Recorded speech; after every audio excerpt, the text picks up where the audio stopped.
Good morning, students. I am Dr. Shravani Mukherjee, lecturer in Botany, Marwadi College.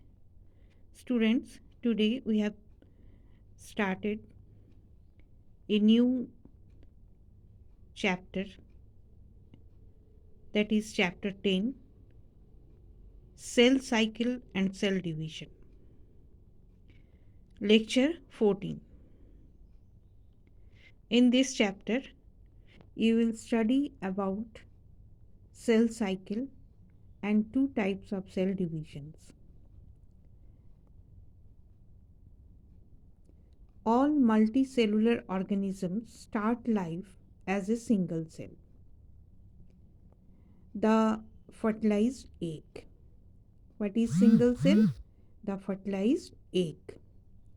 And grow by addition of new cells. This is in general. Student, you know, the new cells arise by pre-existing cell divisions.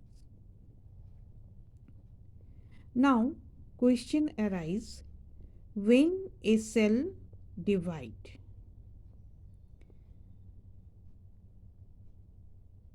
Number 1 is a cell divides when it has grown to its maximum size, which disturbs the karyoplasmic ratio.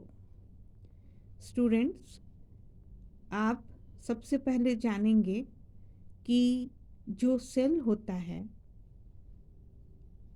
वो cell हमेशा अपने पहले वाले cell के division से बनता है। ठीक है, अब क्वेश्चन ये आता है कि एक सेल कब और क्यों डिवाइड करता है। तो एक सेल तभी डिवाइड करता है जब उसका कैरियोप्लाज्मिक रेशियो डिस्टर्ब हो जाता है। तो व्हाट इज कैरियोप्लाज्मिक रेशियो?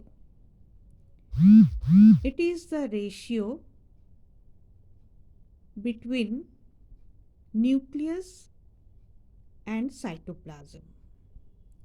तो अगर न्यूक्लियस अपने साइज में बड़ा होने लगता है तो सेल का ग्रोथ जैसे जैसे बढ़ता है न्यूक्लियस अपने साइज में बड़ा होता है। एक टाइम ऐसा आता है जब वो पूरी तरह से पूरे सेल को कवर करने लगता है, उसी को कहते हैं कैरियोप्लाज्मिक रेशियो डिस्टर्बेंस। ठीक है, दूसरा रीज़न है cell division controlled by a factor called mitogen. Plant mitogen is cytokinin hormone and animal mitogens are lymphokines, epidermal growth factor or EGF, platelet derived growth factor PDGF. Okay, students. Now, generation time. What is generation time? The period between successive divisions, two successive divisions. ये बहुत ही आसान चीज़ है student. Generation time क्या है? दो cell के, एक cell का दो डिवीज़न के बीच का टाइम। ठीक है, varies from few minutes to few days. इसका ड्यूरेशन क्या है स्टूडेंट्स? कि ये कुछ मिनट से लेके कुछ दिनों तक होते ही रहता है। तो what is generation time? The period between two successive divisions. Now the cell cycle. So first we have to define what is cell cycle.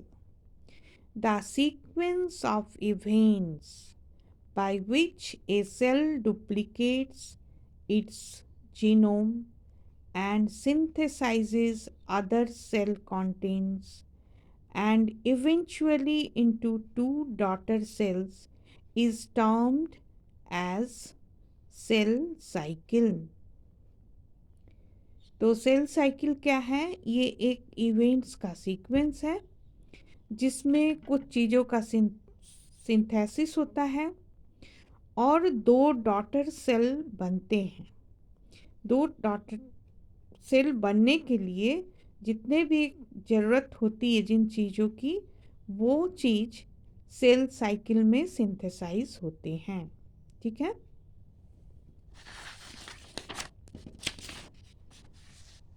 Now human cell, इसका सेल साइकिल ड्यूरेशन है 24 आवर्स, ईस्ट सेल का 90 minutes. तो इस तरह से बहुत सारे cell का अलग अलग ड्यूरेशन होता है सेल साइकिल का। तो स्टूडेंट्स, आपको समझ में आ गया सेल साइकिल क्या है। सेल साइकिल एक इवेंट्स का सीक्वेंस है जिसमें जब सेल डिवीजन करता है उसके पहले उसको बहुत सारे चीज़ों का सिंथेसिस करना पड़ता है, और इसी सिंथेसिस के ड्यूरेशन को हम कहते हैं सेल साइकिल। ठीक है। Now cell cycle is divided in 2 phases, number 1 phase and number 2 phase. The number 1 phase is called interphase or I phase. Number 2 phase is called mitotic phase or M phase. The interphase is non-dividing phase and mitotic phase is a dividing phase. Now, what is interphase? Non-dividing state of the cell and its nucleus is called interphase nucleus. जब cell में division नहीं हो रहा है तो उस cell को हम कहेंगे कि ये नॉन डिवाइडिंग फेज में है और ये इंटरफेज में है।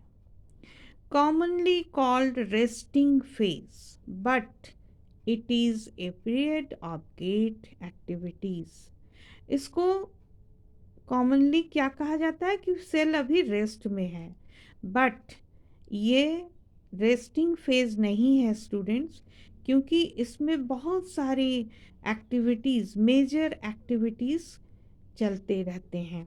ठीक है। तो पहला एक्टिविटी क्या है? Replication of DNA along with basic nuclear proteins. तो यहाँ पर क्या हो रहा है? डीएनए का रिप्लिकेशन हो रहा है जो बहुत इम्पॉर्टेंट है, और प्रोटीन का भी रिप्लिकेशन हो रहा है। In animal cells, division of centriole to form a pair of new centrioles. Animal cell में आप जानते हैं कि सेल डिवीजन के टाइम में सेंट्रियोल रहता है।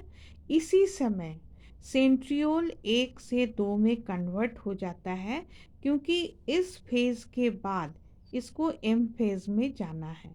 तो एम फेज़ में जाने के पहले जितनी भी तैयारियां हैं वो अभी कर लेता है, इसीलिए इसको कहा जाता है इंटरफेज और आई फेज।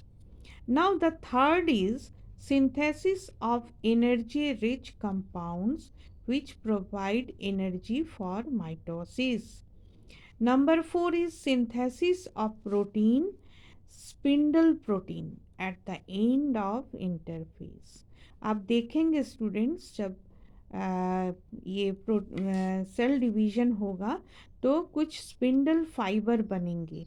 ये स्पिंडल फाइबर प्रोटीन्स के बने होते हैं, और ये भी इसी समय इसका सिंथेसिस होता है। It takes 95% of the total duration of the cell cycle and lasts for 10 to 20 hours. तो ये जो है सेल साइकिल का 95% को यूज़ कर लेता है, और 10 से 20 घंटे तक ये इंटरफेस चलते ही रहता है। ठीक है स्टूडेंट्स। तो इसमें आपको याद करना है, एक कि सेल साइकिल में कितने फेज़ होते हैं, और दूसरा है कि इंटरफेज में क्या क्या इवेंट्स होते हैं। जब तक आप इसको याद नहीं करेंगे तो फिर माइटोटिक फेज़ में या सेल साइकिल का जो भी आपका G1 फेज़ है, S फेज़ है, G2 फेज़ है, ये सारे में आपको थोड़ी सी दिक्कत होगी, इसीलिए आप इसको पहले याद कर लें। Okay students, thank you students.